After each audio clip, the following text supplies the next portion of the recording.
Hello friends and welcome back to my channel SG English once again.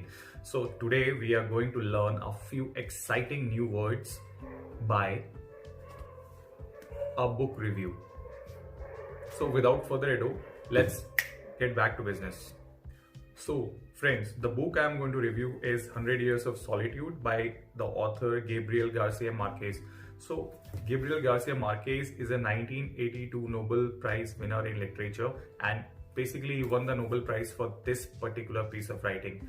It is one of the most fascinating reads, and trust me, I'm telling you this, if you read it, you're going to find it difficult to finish it, by the way.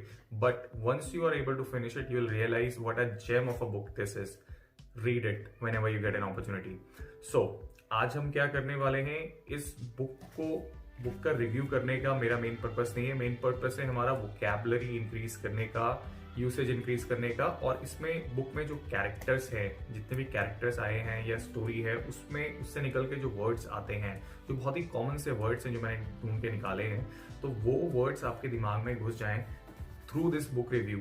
ये मेरा मकसद है. तो ये book review में अगर कुछ चीज़ें छूट भी जाती हैं तो don't take it to your heart, ठीक है. ऐसा नहीं दिल लगा लो उसमें कि सर ने तो ये बताया ही, तो उसे छोड़ देना. Otherwise just go through the whole video and you are going to love it, trust me. So this book 100 Years of Solitude is a work of fiction and falls under the genre of magical realism. Genre कुछ नहीं होता है, genre एक शैली होती है, एक लिखने का स्टाइल होता है जो ऑथर्स का होता है. तो ये उस जॉनरे में फॉल करता है, फिक्शन के जॉनरे में फॉल करता है. फिक्शन की भी सब कैटेगरी है मैजिक रियलिज्म. अब मैजिक रियलिज्म क्या होता है ये बताने के लिए आपको मैं सबसे पहले एक वीडियो दिखाता हूँ. आप वीडियो एंजॉय करो, 30 सेकंड का video. I think you are going to enjoy it. और फिर आपको मैजिक रियलिज्म का मतलब भी मैं बता दूंगा कि मैजिक रियलिज्म एक्चुअली में क्या होता है. See the video first. Here, it's yours!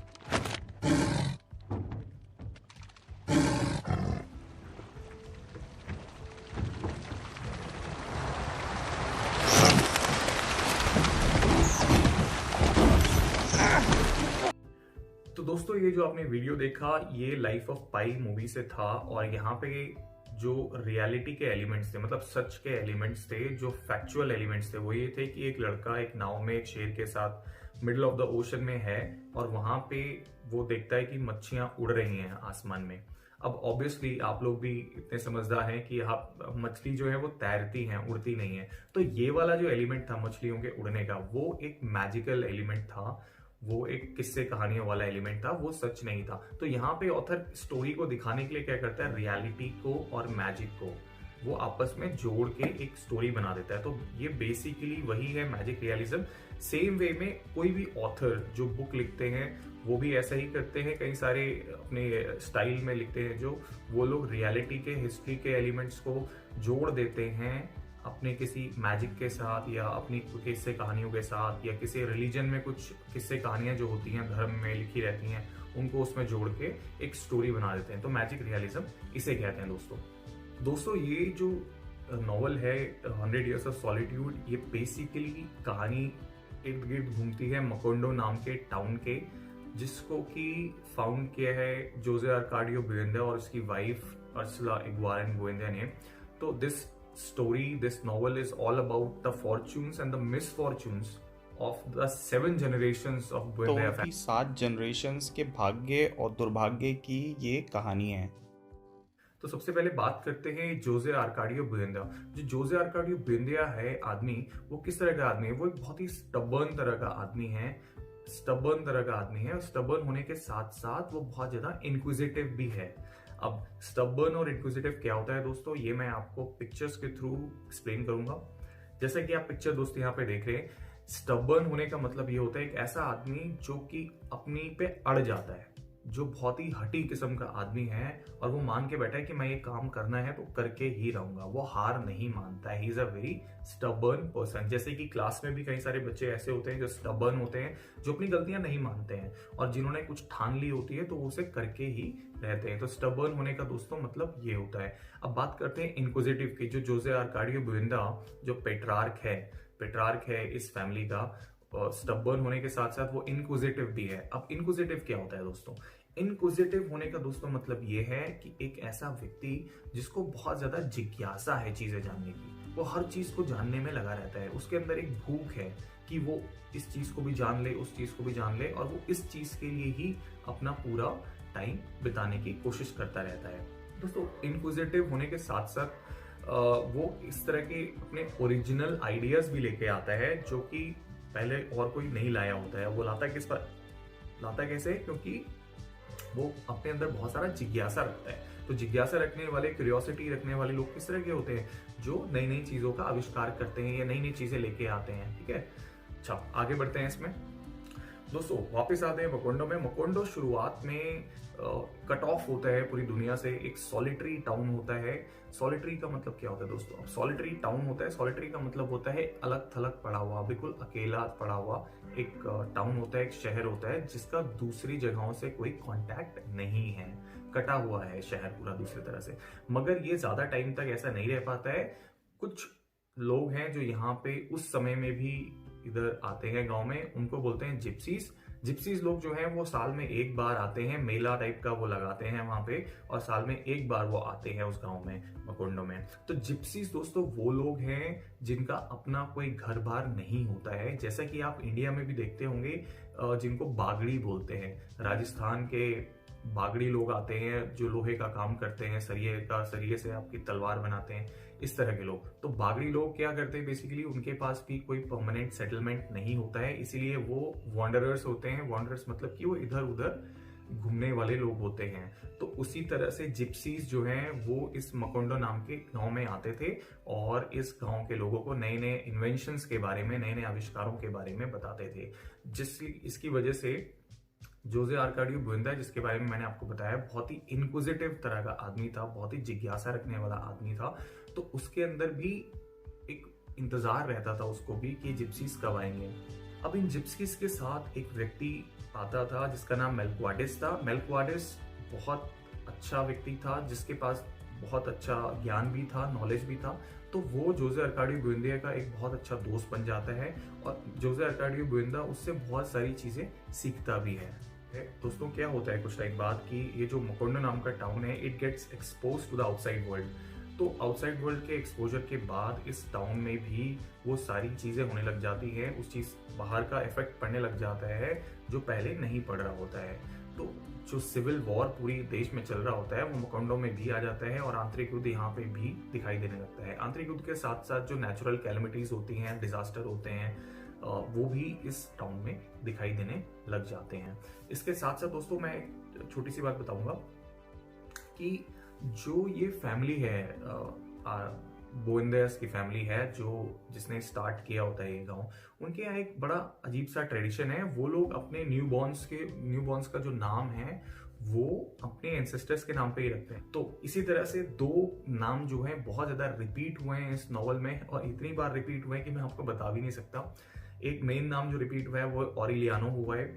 अब ऑरिलियानो के बारे में बहुत ज्यादा कहा गया है नॉवल में कि जिन लोगों का नाम, बच्चों का नाम ऑरिलियानो होता है, वो उनके जो क्वालिटी होती है वो होती है withdrawn but with lucid minds. आपकी स्क्रीन पे भी आपको दिखाई दे रहा है। अब इसका मतलब क्या है मैं आपको समझा देता हूँ।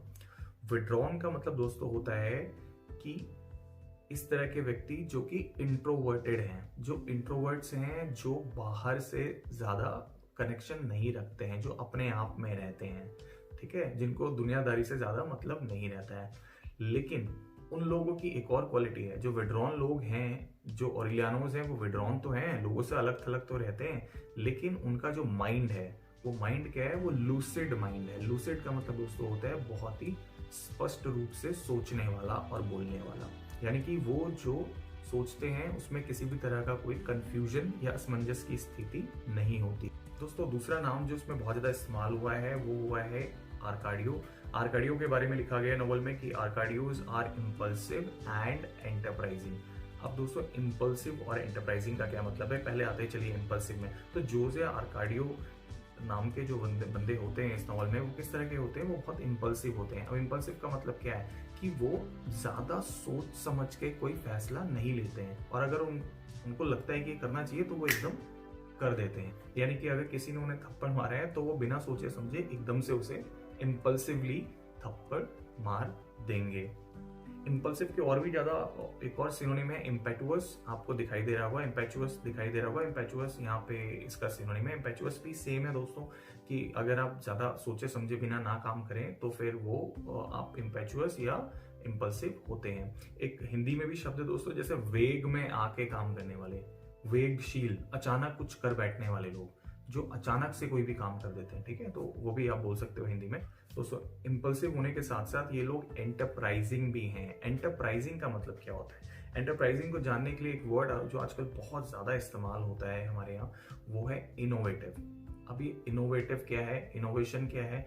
यानी कि वो लोग जो नए आइडियाज को लेके आते हैं, नई टेक्नोलॉजीज को लेके आते हैं, नई सोच को लेके आते हैं, ठीक है, वो लोग होते हैं एंटरप्राइजिंग। अब अगर कोलंबस की हम बात करें, कोलंबस डिस्कवर्ड अमेरिका, ठीक है, कोलंबस ने अमेरिका की खोज की, तो ये जो कोलंबस था, कोलंबस एक एंटरप्राइजिंग आदमी था। अगर वो एंटरप्राइजिंग नहीं होता और वो नए आइडियाज, नई जगह की, नई चीजों की खोज नहीं कर रहा होता, तो शायद अमेरिका उस टाइम पे नहीं खोजा जाता। तो इम्पल्सिव का दोस्तों मतलब समझ में आ गया आपको, और एंटरप्राइजिंग का मतलब समझ में आ गया। एंटरप्राइजिंग के और भी सिनोनिम्स हैं, मैंने आपको बताए, इनोवेटिव हो गया, और new ideas, basically new ideas लाने वाला, नए आइडियाज लाने वाला, नई सोच लाने वाला व्यक्ति एंटरप्राइजिंग होता है। तो दोस्तों इस टाउन में रेल रोड आता है। रेल रोड आने के बाद, रेल रोड मतलब कि बेसिकली ट्रेन आ जाता है, तो ट्रेन आने के बाद एक बनाना फ्रूट कंपनी, अमेरिकन बनाना फ्रूट कंपनी भी वहाँ पे आती है, जो कि अपना प्लांटेशन लगाती है। प्लांटेशन लगाने के बाद वहाँ पे it gives employment to a lot of local workers, जो कि वहाँ पे काम करते हैं। सब कुछ बहुत अच्छा चल रहा होता है, प्रॉस्पर करता है, everything prospers for a little while. लेकिन उसके बाद क्या होता है कि जो वर्कर्स हैं वो स्ट्राइक कर देते हैं अपनी वर्कर पॉलिसीज को लेके, और स्ट्राइक से जो अमेरिकन कंपनी है और जो गवर्नमेंट है वो खुश नहीं होती है, तो वो क्या करती है, इन स्ट्राइकिंग वर्कर्स को मैसेकर कर देती है। दोस्तों नॉवल के एंड में मकोंडो जो है एक डिक्रेपिट टाउन बन चुका है, और जो बुंदे फैमिली का लास्ट रिमेनिंग मेंबर है उसको पता लगता है कि जो गांव के और मकोंडो नाम के गांव के और बुंदा फैमिली की पूरी हिस्ट्री है, कौन कौन किस किस तरह से जिएगा and how they are going to die, has already been given by Melquiades in his manuscript. जो वो मैन्युस्क्रिप्ट देता है उसके परिवार को 100 साल पहले, 100 years बैक, तो वो उसमें पहले ही डिटेल में लिख देता है कि इस फैमिली का एंड कैसे होगा और किस किस आदमी का एंड किस तरह से होगा। तो ये बहुत ही कैलामिटस रहता है, एक तबाही भरा रहता है पूरे परिवार के लिए भी और मकोंडा नाम के गांव के लिए भी। देखिए एक अंडरलाइन थीम जो इस पूरे नॉवल में चल रही है वो ये चल रही है कि आप जो हिस्ट्री है फैमिली की वो बार बार रिपीट होती रहती है। जो गलती एंसेस्टर ने की होती है वही गलती आगे आने वाली जनरेशन भी करती चली आती है। और इसी के साथ दोस्तों ये बहुत ही छोटा सा समरी था इस नॉवल का। हालांकि ये नॉवल जो है it is a very complicated and difficult novel, फिर भी मैंने कोशिश की है कि इसको बहुत छोटे में आपको बताऊं, अदरवाइज बहुत मुश्किल हो जाता है अगर मैं लंबे में बताता। Anyways our focus is on vocabulary, और वोकैबुलरी हम लोग बीच बीच में डिस्कस करते हैं इसमें। तो आइए दोस्तों let's come to the vocabulary part. सबसे पहले बात करते हैं दोस्तों इस नॉवल 100 Years of Solitude के जॉनर की। जॉनरा इस नॉवल का है दोस्तों फिक्शन। फिक्शन मतलब काल्पनिक, ये एक काल्पनिक नॉवल है। और जॉनरा का मतलब मैं आपको ऑलरेडी बता चुका हूँ दोस्तों। जॉनरा का मतलब होता है एक स्टाइल, जिस स्टाइल में आप लिख रहे हैं, जिसको शैली भी बोलते हैं हम लोग हिंदी में। तो ये बुक जो है ये बहुत ही फैसिनेटिंग रीड है दोस्तों। फैसिनेटिंग रीड का मतलब ये है कि ये आपको मंत्रमुग्ध कर रखती है, अट्रैक्ट कर रखती है अपनी तरफ, क्योंकि ये एक बहुत ही अच्छी किताब है पढ़ने के लिए। दोस्तों मैंने शुरुआत में यूज किया था एक phrase without further edu.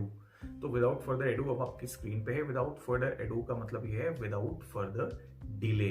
Without further delay का मतलब हुआ कि और बिना देरी किए हुए। मैं आपको अब बताता हूँ। इस नॉवल का जो नाम है 100 Years of Solitude, सॉलिट्यूड का मतलब दोस्तों होता है लोनलीनेस। तो उसके साथ साथ इसमें देखिए सॉलिट्यूड के और भी बहुत सारे सिनोनिम्स इस्तेमाल किए हैं। सॉलिट्यूड के साथ साथ लोनलीनेस इस्तेमाल हुआ है, आइसोलेटेड इस्तेमाल हुआ है कि भाई ये आइसोलेटेड टाउन है मकोंडो। आइसोलेटेड मतलब अलग थलग पड़ा हुआ, मतलब जिसका बाहर से कोई कॉन्टैक्ट ना हो। तो सॉलिट्यूड हो गया, लोनलीनेस हो गया, अकेलापन हो गया, एकांत हो गया। One and the same thing only दोस्तों। तो जिप्सीज के बारे में मैंने आपको बताया था। जिप्सीज वो लोग होते हैं दोस्तों जो जिनका कोई परमानेंट ठिकाना नहीं रहता है और जो एक जगह से दूसरी जगह आना जाना अपना रखते हैं। और जनरली ये लोग क्या करते हैं, दूसरी जगहों पर जाके मैजिक दिखाते हैं, अपने छोटी मोटी चीजें बेचते हैं, लेकिन इनका कोई परमानेंट सेटलमेंट नहीं होता है, तो इसीलिए उन्हें जिप्सीज कहते हैं। ठीक है, तो इस नॉवल में मेलक्वाइडेस नाम का जिप्सी था जो कि जो जोजे अर्काडियो बुंदा है उसका मित्र था, दोस्त था। तो अगला जो वर्ड बताया था दोस्तों वो बताया था आपको लूसिड। लूसिड आपको बताया था, आपको अगर याद नहीं आ रहा तो मैं दोबारा बता देता हूँ। लूसिड होता है बहुत ज्यादा एक्सप्रेसिव होना, क्लियर होना, क्लियर कट बात करना किसी से, ठीक है, स्पष्टता के साथ, जिसमें किसी भी तरह का कोई कंफ्यूजन नहीं हो, जो बिल्कुल क्लियर कट हो। A Hindu who has a great deal of reverence for the symbolic and significant meaning of the number 9.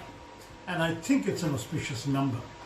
But surely when we are dealing with a coronavirus outbreak, we are beyond thinking about auspicious numbers. There are far more serious issues at stake facing the nation, issues that require a scientific approach of testing, of treating, of isolating, of tracing contacts.